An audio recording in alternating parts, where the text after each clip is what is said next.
I told you. We're walking in again. No, they were mixed.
Good morning, McAllister High School. My name is Martha. My name is Kara. And we are visiting you today from the Oklahoma City National Memorial and Museum. We are on a journey of hope to visit all 77 counties in Oklahoma, sharing stories of courage, resilience, and strength. Thank you so much for having us as we visit Pittsburg County. Today, you're going to learn about a domestic terrorist attack on Oklahoma City that occurred April 19th, 1995. At 9:02 a.m., a man named Timothy McVeigh set off a truck bomb outside of the Alfred P. Murrah Federal Building in downtown Oklahoma City. The bomb killed 168 people, including 19 children, and it injured several hundred more. It was a dark day for Oklahoma. It shook Oklahoma and America to its core. But what followed that day of darkness have been years of light.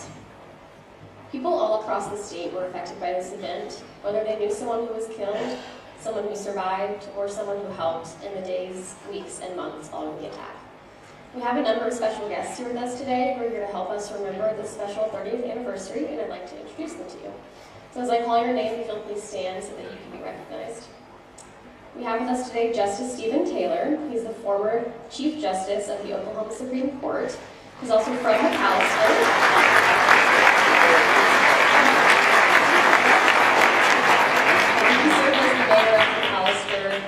As well as the District Court Judge of Pittsburg County before moving on to the Oklahoma Supreme Court.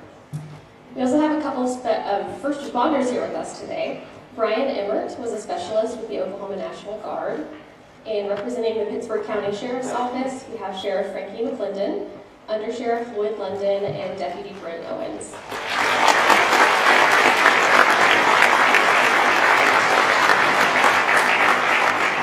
We would also like to extend a heartfelt thank you to the legislators who helped make this event possible.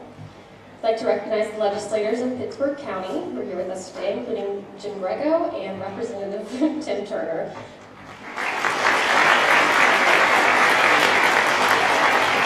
And we also have two thank you District Attorney Chuck Sullivan for being here with us today.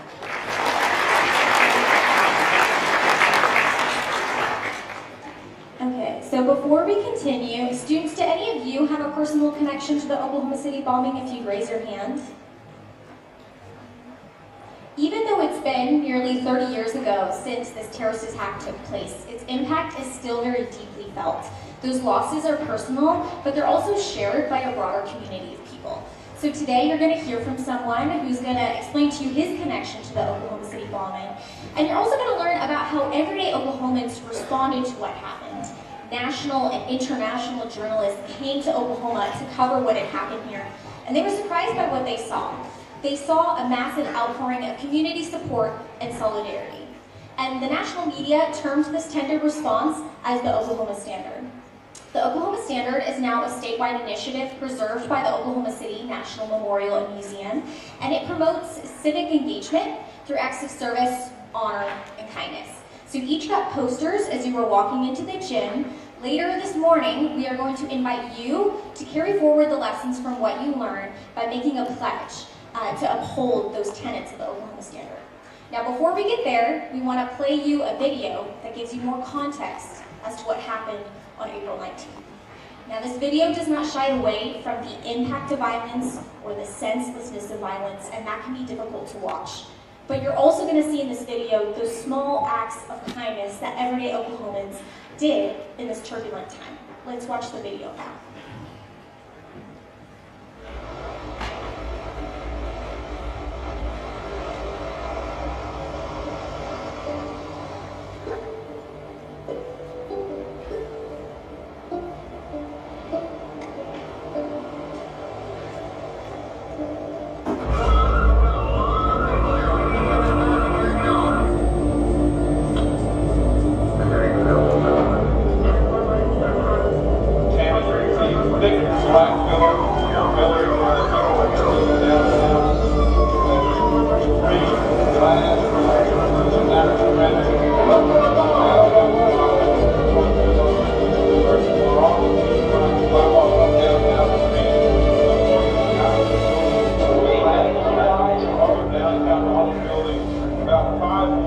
I could not believe the devastation.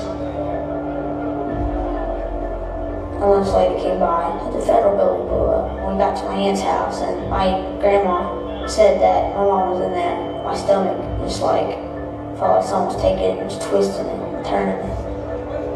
The feeling of the building going up in the air and coming back down, I was shaking like a leaf. Could my father be alive? Could he be alive? Because it was just a terrible scene. When I heard this voice, I said, I don't think I'm okay. And I thought, who is that? So we went over to where that voice was and picked this guy up, and he fell from the 7th floor. We were on the 3rd floor. I kept thinking, what if my baby's alive? And he's there suffering. I looked down, it was toy on the floor, and I'm like, is this some kind of nursery? And I could hear this little kid whimpering. All of a sudden, 2 little eyes just popped up, and they were covered with, sheetrock dust. I had been buried underneath a rubble pile, and my left arm was sticking out of the pile. Just confusion for me at that point. I didn't know if I was in a dream. I didn't know where I was. The magnitude of that rubble pile and the remainder of the building and sounds, the voices and the yells that were coming out of that building. There wasn't any way you could have been out in front and not been motivated just to run up in there and just do whatever you could do.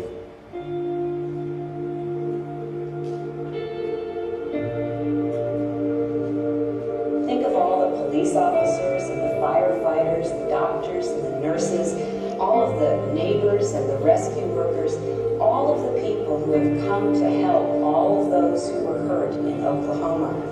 There are many more good people in the world than bad and evil people.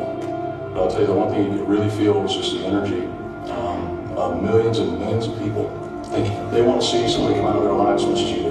The response was from the community, from everybody who was involved in it, was overwhelming. You and I may not know each other, but in the time of need, we would help each other. This one guy stood up, took a dollar bill out of his pocket, and waved it in front of me. He said, "Governor, do you know what this is?" "Yeah, that's a dollar bill." He said, "No, it's an Oklahoma dollar.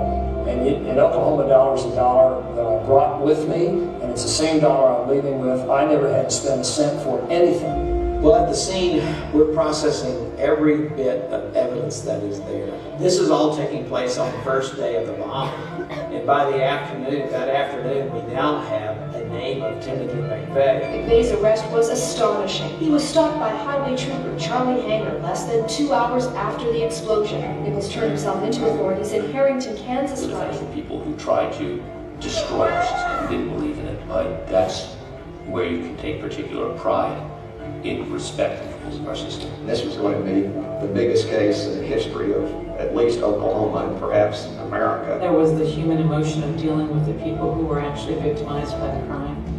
And no matter what your situation, how tough you have to be as a prosecutor, you can't help but relate to people who've gone through the biggest tragedy one could ever imagine. It was a form of justice, knowing that someone would be held accountable. You got to remember what people were applauding wasn't us, it was that the system worked. This is where these winding roads have led. The trials provided an end to the legal part and allowed people to truly get on with healing, to experience a great memorial, to have a place where they could come and remember not the horror, but the love. I want my sons to be able to look back at their youth and say, we were a family. It didn't end when my dad died, we were a family afterwards. And it's hard for the 19th, but there's something about the year that is so joyous.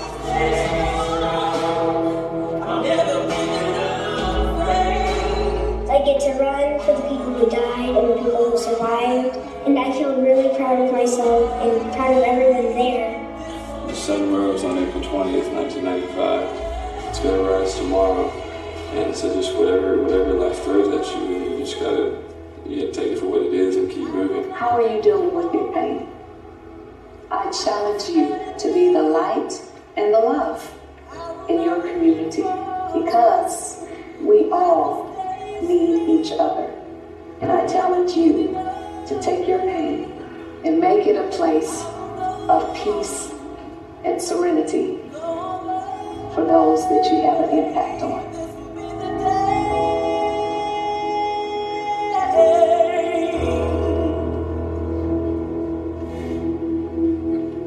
168 people Every year, in the 168 days leading up to the anniversary on April 19th, we remember one of those who were killed. Today we are remembering Thompson Eugene Gene Hughes Jr. Gene worked for the Department of Housing and Urban Development on the 7th floor of the Murrah Building. He lived in Norman, Oklahoma, where he coached Little League baseball and soccer, and he was remembered as a gentle, quiet, and kind man. We're also honoring those who survived, including Andre King, Iva King Hurd, Dustin Kirby, and Yulia Kirilova Pierce. And we're also thanking those who changed forever, including the Newcastle Fire Department and the Newcastle Police Department. Less than a year after the bombing, Oklahomans began to realize that this event needed to be memorialized. A task force comprised of family members, survivors, and community leaders drafted a mission statement to form the cornerstone of the work that the memorial would do. At every memorial event, this mission statement is read, followed by a moment of silence. Today, we would like to invite Representative Tim Turner to the stage to read the memorial's mission statement and lead us in a moment of silence.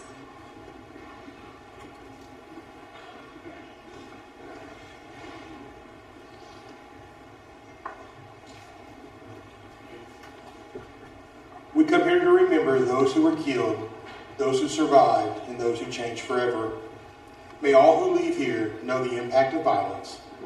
May this memorial offer comfort, strength, peace, hope, and serenity.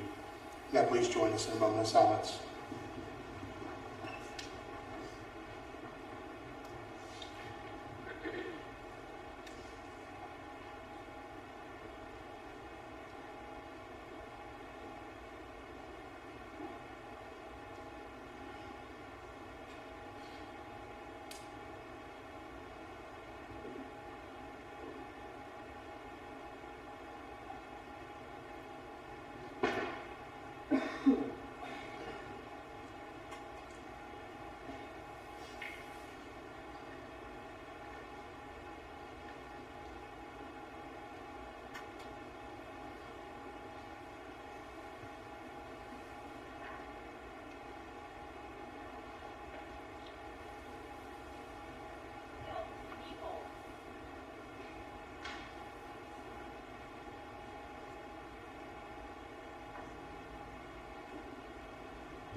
Thank you so much. Now, we would like to welcome to the stage someone very special who's agreed to share his story with you today. Justice Taylor oversaw the state trial of Terry Nichols, so he's going to explain to you how his connection to the Oklahoma City bombing. He's actually a graduate of Macalester High School and grew up in Macalester. He has served as the mayor, the district judge, and ultimately Chief Justice of the Supreme Court of Oklahoma. So let's give him a warm welcome.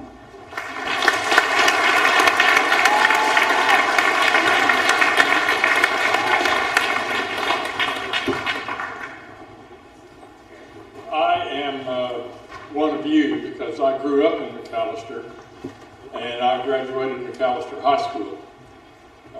It's been many years ago. I'm 75 years old. I graduated Macalester High School in 1967. So all of you can look at me and know that this is what you have to look forward to. Loving this community, and loving this high school. And I can tell you that my days at Macalester High School were formative and most important to me in the rest of my life.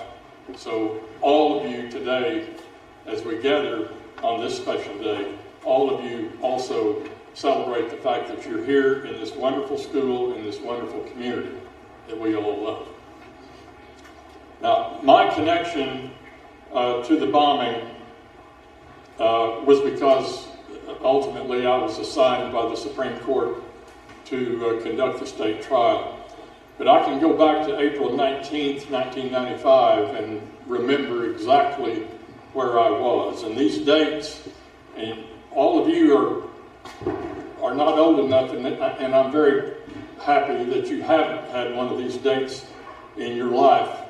But April 19th, 1995, it's a date that sticks in my mind forever. I was in the 9th grade at Macalester Junior High School. John Kennedy was assassinated. September 11th, 2001, the World Trade Center, and the Pentagon. Those are dates that stick in your mind, and the adults in this room know exactly what I'm talking about. But April 19th for Oklahomans is a especially significant and dark day. That day I was in Eufaula in McIntosh County, which was a part of my district, and I was presiding over a first-degree murder trial in the McIntosh County Courthouse, and it was the last day of the murder trial, and we had opening statements ready to go, and then the jury deliberation. And at 9:02, this bomb went off in Oklahoma City, and the sheriff's office let me know what had happened, and I decided that I was not going to tell the jurors. I didn't want to interrupt the flow of the murder trial we had going, so I did not inform the jurors. We went ahead with closing argument, jury deliberation, and then I informed the jurors after we finished that trial that day. But I will never forget the day. I had no idea on that day what was to come in my life in my connection to the Oklahoma City bombing. Now, on that day, the first thought was it was a natural gas utility explosion downtown. That was the first thought. Then there was a decision or a thought that, well, it must have been Middle Eastern terrorism. But then within a couple of days after McVeigh is stopped on the highway by Trooper Charlie Hanger, and then Timothy and Terry Nichols turns himself in 2 days later in Harrington, Kansas, we discovered the very sad news that this bombing was perpetrated by 2 U.S. citizens, and even sadder, by 2 former United States Army active duty soldiers. And so it was then, and still remains today, the largest act of domestic terrorism in the history of this country in Oklahoma City at the Alfred P. Murrah building. The motivation that they had, McVeigh and Nichols, was that they hated our government.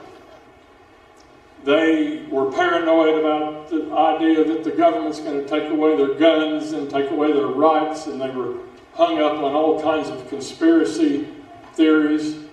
But the bottom line is they hated our government. And they saw as a way to carry out their hate by blowing up this federal building in downtown Oklahoma City. And as you saw in the video, there's also on the second floor a daycare, America's Kids Daycare. And 19 little children were among the 168 who were killed. And McVeigh and Nichols knew there was a nursery on the second floor. And they knew that at 9:02 a.m., all the employees, all the kids, everybody would be in the building.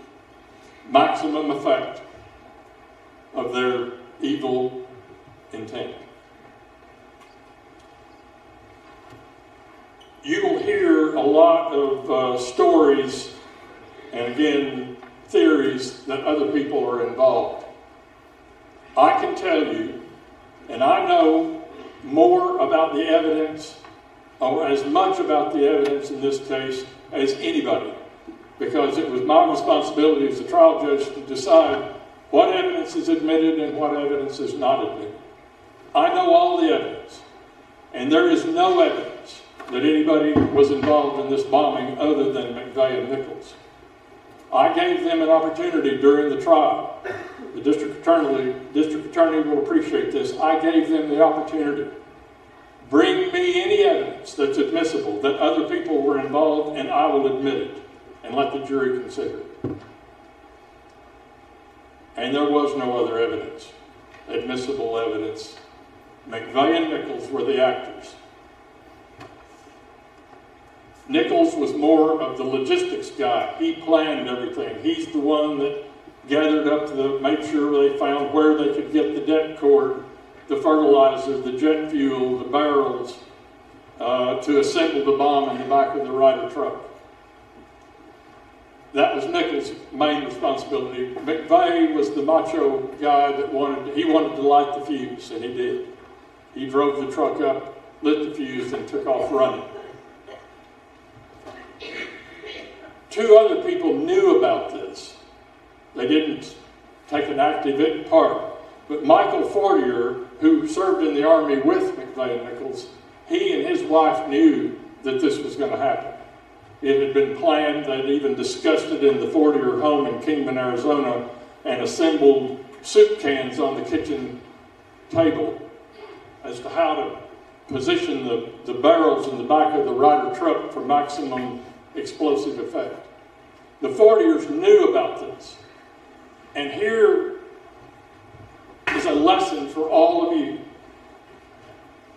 Michael and Lori Fortier, in my judgment, are just as guilty because they knew and they didn't do anything. All they had to do is report this, and we wouldn't be here today. Those 168 people, those 19 children would still have their lives to live. And so the lesson here for all of you is, and you've heard it hundreds of times, but this is how it really works. The Fortiers knew about it, and they didn't say anything. So that lesson that all of you hear from time to time, you see something, say something. You hear something, say something. You can save lives. You can make a difference. Now, once the federal trial took place in Denver, and that's the 8 federal officers who were killed. Those 8 deaths were federal court. But there were 160 civilians who were killed, and the federal court had no jurisdiction over those 160 civilians. That was a state court responsibility. All of the judges in Oklahoma County recused, stepped down. They could not be fair in presiding over this trial. So, for whatever reason, the Supreme Court, the Chief Justice called me and said, "I'm coming to McAlester, I need to talk to you." And he came to McAlester and told me the Supreme Court wanted to assign me to try this case. And I'm a Marine, and we don't say no, and I took on that responsibility, and it changed my life. It was an entire year of my life in planning, getting ready for this trial, and then presiding over the trial. And I made the decision that obviously we couldn't try the case in Oklahoma City, find a fair jury in Oklahoma City. So I moved the case to McAlester. And we tried this case in the courthouse downtown. We closed off Carl Albert Parkway, the north lanes of Carl Albert Parkway for security. And the whole city of McAlester, the police department, the sheriff's office, churches, citizens in McAlester, all of this community came together to support this trial. We had 37 national news organizations, all of the major TV and networks and all were here in McAlester covering this trial. And 12 Pittsburgh County citizens were called upon to give up 4 months of their life as jurors. And they ended up being the heroes and the champions of this trial because they sat through that trial and did their duty. Picking a jury was difficult. Normally for a murder case I would summon 100, 150 jurors. In this case, it was 1,000 jurors. And we had the jury assembly in the S. Arch Thompson auditorium downtown because we didn't have room at the courthouse. And it was a major undertaking for so many people in this community. How are we doing on time? Okay. I want to leave a little time if y'all have questions, but I want to talk about the process, the rule of law. Because, you know, this trial was 160 counts of murder. It's the largest murder trial in the history of the United States, right here in McAlester. The largest murder trial in the history of the United States. 160 counts of murder. And the mission was that there be a fair trial. Because that's what we're about in this country. And that's why I say those 12 jurors were the heroes. They ended up not being, the state was seeking the death penalty, and the jury deadlocked 7-5 on the issue of the death penalty. And I talked to several of the jurors later, and the 7 jurors who were in favor of the death penalty and the 5 who were in favor of life without parole, they all told me the same thing, and that is that the 5 who were in favor of life without parole considered that to be a harsher sentence than the death penalty. And I'm just mentioning that to you because that's 12 average Pittsburgh County citizens who had this discussion in the jury room, and 5 of them felt that the life without parole sentence was harsher than the death penalty. And I'll leave that to y'all to think about. But in the end, under Oklahoma law, unless all 12 jurors agree on the death penalty, it's left to the judge to sentence. And in that case, I was left with the option only of life without parole or life without the possibility, life with the possibility of parole. And I ended up assigning to those 160 counts of murder life without parole consecutive, and so it's the defendant is in the federal prison in Florence, Colorado for the rest of his life. And in a way, I hope and I told him this at the time of sentencing, I hope he thinks about those 168 people every day. And in a way, those jurors who felt that life without parole was harsher may be the wise ones, because every day in that small cell in Florence, Colorado, the defendant's thinking about those 168 and those 19 kids.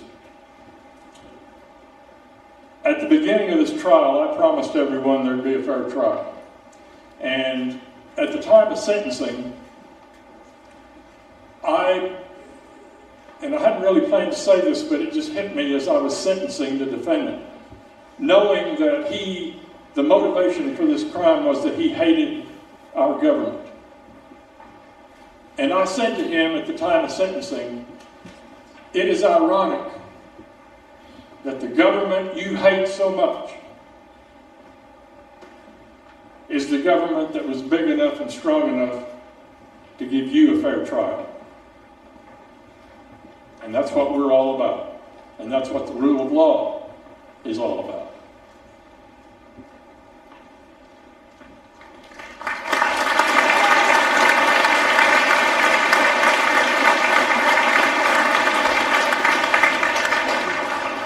Thank you so much, Justice Taylor. We have some time for questions and answers. So if you have a question for Justice Taylor, please raise your hand. Kara will come to you with a microphone, and you'll get to ask your question. This is me standing for cross-examination.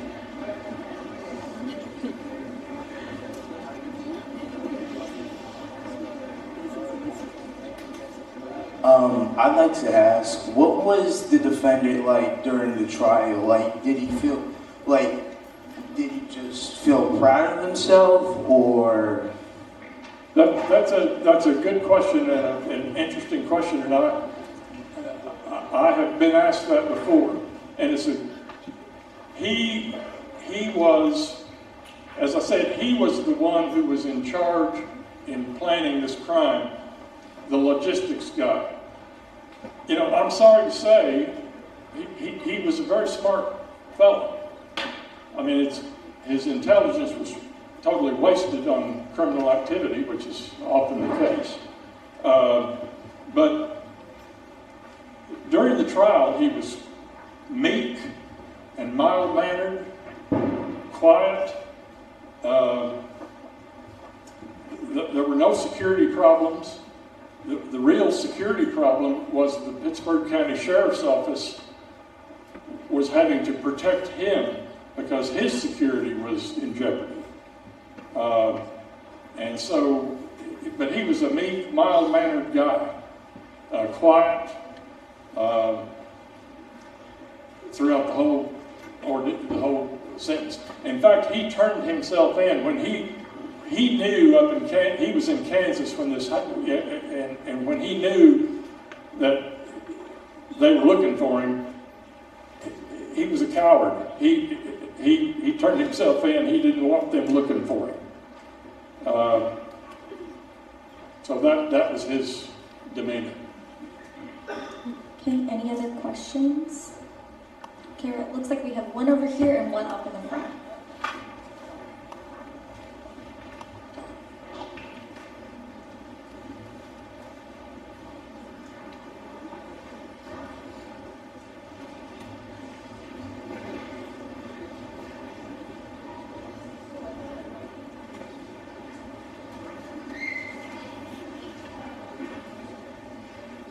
Do you think he did what he did because of stuff in the Army, while he was in the Army?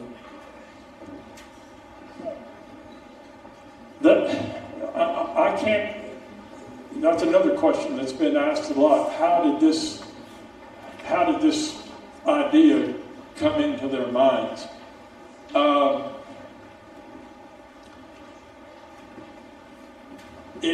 The concept happened while they were in the Army. Fortier, McVeigh, and Nichols were in the same unit. And so they discussed it during the time they were in the Army.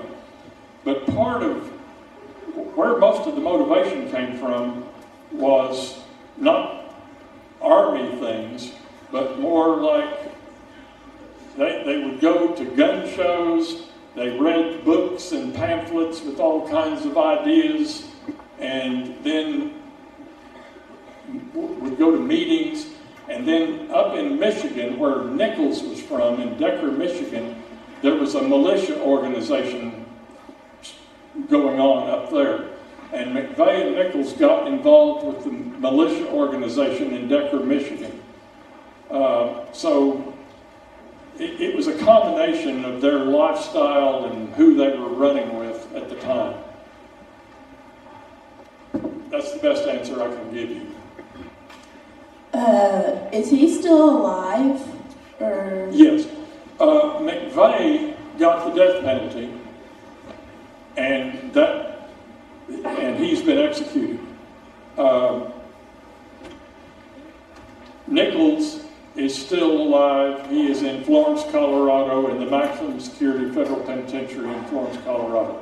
I made an arrangement with the United States Bureau of Prisons for my sentence to be carried out in the federal prison up in Colorado, and saved the state of Oklahoma probably millions of dollars, because they would have had to build a special unit for him at OSP.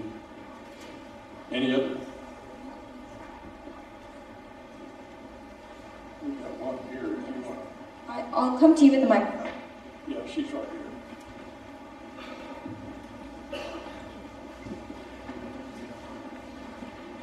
So there is currently, there's a lot of hate going on throughout the country, and there's a lot of people who feel hate towards their government. I know there's people out there. So what would you say to those who are currently feeling a similar hatred towards their own government at this time? You are correct that this is not a new concept of anti-government feeling, hatred for the government, and just hate in general. It still exists, and I'm looking right now at those who can make a difference. I'm looking at those who can make a difference. My generation wasn't able to figure it out, and other generations haven't. But I'm looking right now at who might be able to figure it out and solve it, because it's still there. And one of the ugliest things that I know in my life is this unmitigated, unexplained hate that people have for one another. I don't know where it comes from. I don't understand it. It's never been a part of my life, and I have done everything I could during my life to do something about it. But I have failed. My generation has failed, and I'm looking at who can make a difference. But it's still there. And the anti-government business, those who are in law enforcement know that, you know, we have a lot of threats to our country, but some of them are coming from within, and it's still there. This case ought to be a lesson. It's one of the reasons it's called Journey of Hope. This is a journey of hope, and it's a hope for all of you. How did he feel once the government gave him a fair trial after what he did? It is, I love the question, because it lets me tell you, it is the most important thing we do. You know, when I told him the government that you hate so much is the government that's big enough and strong enough to give you a fair trial, that's what we're all about. If Timothy McVeigh and Terry Nichols can't get a fair trial, then that jeopardizes everybody else's right to a fair trial. And so that's really the lesson of the rule of law, is that the worst of us, the worst criminal, the most evil criminal, is entitled to a fair trial, a fair jury. That's what we do in the justice system. That's what judges and lawyers do every day in this country. Every day in this country. In courtrooms all over the United States, something really beautiful is going on, and that is lawyers and judges and jurors and witnesses carrying out the right to fair trial. And so it was, to me, it was very important that the defendant in this case got a fair trial. And I said it from the start, there's either going to be a fair trial or no trial at all. And I really meant it. Okay, we have one question over here. What happened to the couple that knew about it but didn't do anything? Good question. Michael Fortier was given 10 years. He was prosecuted for not reporting. He served, I think, 11 years in federal penitentiary. Lori Fortier was not prosecuted. That was part of the plea agreement that was made.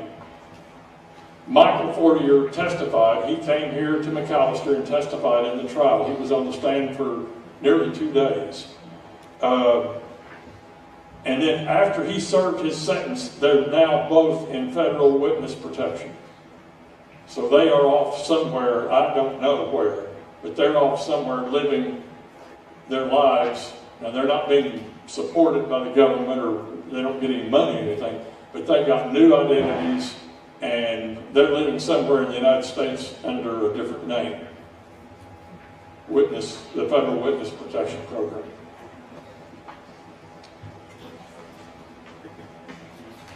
Do you think this has anything to do with Waco? And Yeah. Another good question. You guys are sharp. Waco and Ruby Ridge were part of the motivation for this. Ruby Ridge was an incident up in Idaho where the federal government had to take some people down who had committed federal crimes. And then, of course, Waco is the story of the David Koresh and the Branch Davidians, and the federal government moved in on their compound, the place burned, people were killed, and there was a lot of anti-government sentiment built up because of Waco. Timothy McVeigh was at Waco, and Not coincidentally, Waco was April 19th, 1993. And this incident was April 19th, 1995. So it's not a coincidence, and that's a really good question. Waco was part of the motivation. Okay, I think that's all the time we have for questions. Students, let's give Justice Taylor another round of applause.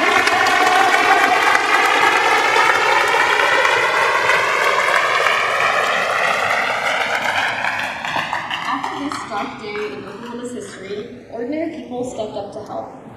For example, the Oklahoma Restaurant Association canceled their trade show that they were holding at the Myriad Convention Center in downtown Oklahoma City, and they began feeding hundreds of rescue workers and volunteers.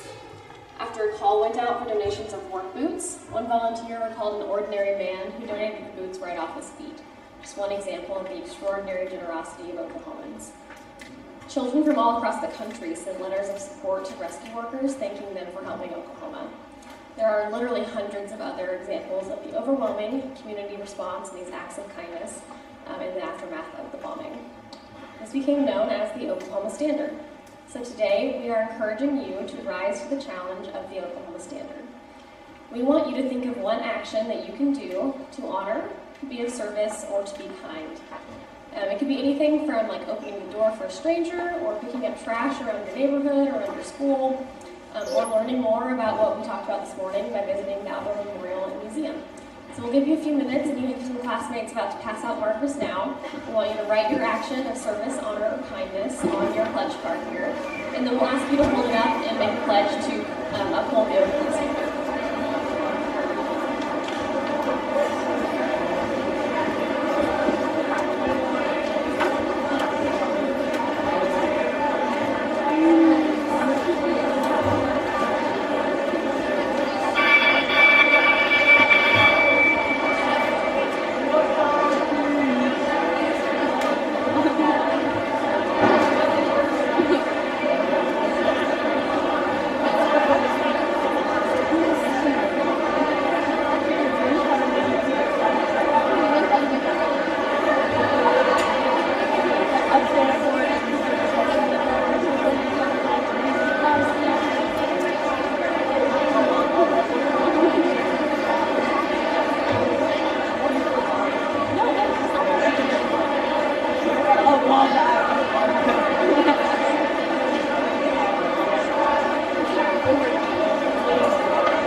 podium.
But if we could just have your attention for 10 more minutes, we'll kind of wrap up. Great job with the pledges. I saw some wonderful pledges as I looked around the room. We're encouraging you to take what you've learned here into the rest of your school. Consider making a collage of your posters somewhere in the school. That way others can be inspired by the actions that you pledged to take. Or if you want to put the poster up in your locker, you can remind yourself of the pledge you've made. Teachers and administrators, we encourage you to post on the school's social media pages using the hashtag Journey of Hope and tagging the Oklahoma City National Memorial and Museum. Students, please continue this conversation. Talk about it on your sports teams, in your church groups, talk about it at home at the dinner table. It was a dark day on April 19th, but because of those acts of service, honor, and kindness, what has followed that dark day have been years of light. And as we wrap up, we just want to tell you a little bit more about what we do at the memorial to be the light and how you can stay involved with us. Every April, we run to remember with our annual memorial marathon. We have a kids marathon, a 5K, a quarter marathon, a half marathon, and a full marathon. So if you're a runner, we'd love for you to participate. If you're not a runner and still want to be involved, there are lots of volunteer opportunities. We'll leave information with your teachers on how you can be involved. You can also stay engaged through our flagship education program called Better Conversations. This program teaches participants to have difficult conversations through the 6 grounding virtues that are here on the screen. We believe that this program can make a big difference in how we talk to one another and help us better understand people who are different from us.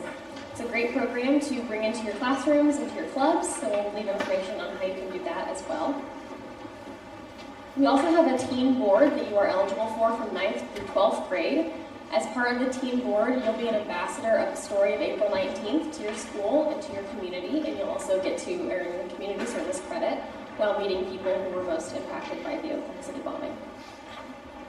We'd also like to just invite you to come to the memorial. Bring your friends, your family, and your schools to experience the story of April 19th in person on the original site of the Alfred P. Murrah Federal Building.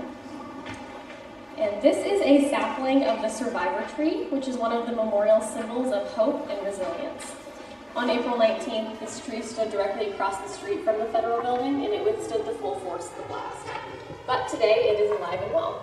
And as part of the Journey of Hope, we're planting a survivor tree sapling at every school we visit. Unfortunately, it's too cold right now to plant a tree here, but we will leave a sapling here with you at your school, and all the supplies that you'll need to plant it in the spring. Okay, so to wrap up today's program, first I want to say thank you to your teachers and administrators for letting us borrow all of you this morning. Let's give them a round of applause and thank you.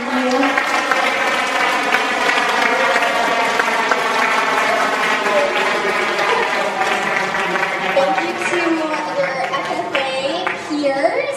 Do you guys want to wave? We'll give you a round of applause. Thanks for coming.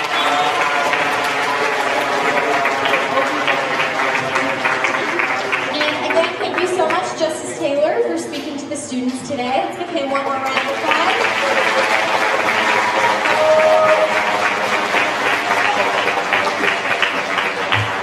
And thank you to the first responders in attendance today, the legislators, district attorney. Thank you all so much for making this program extra special. We really appreciate it.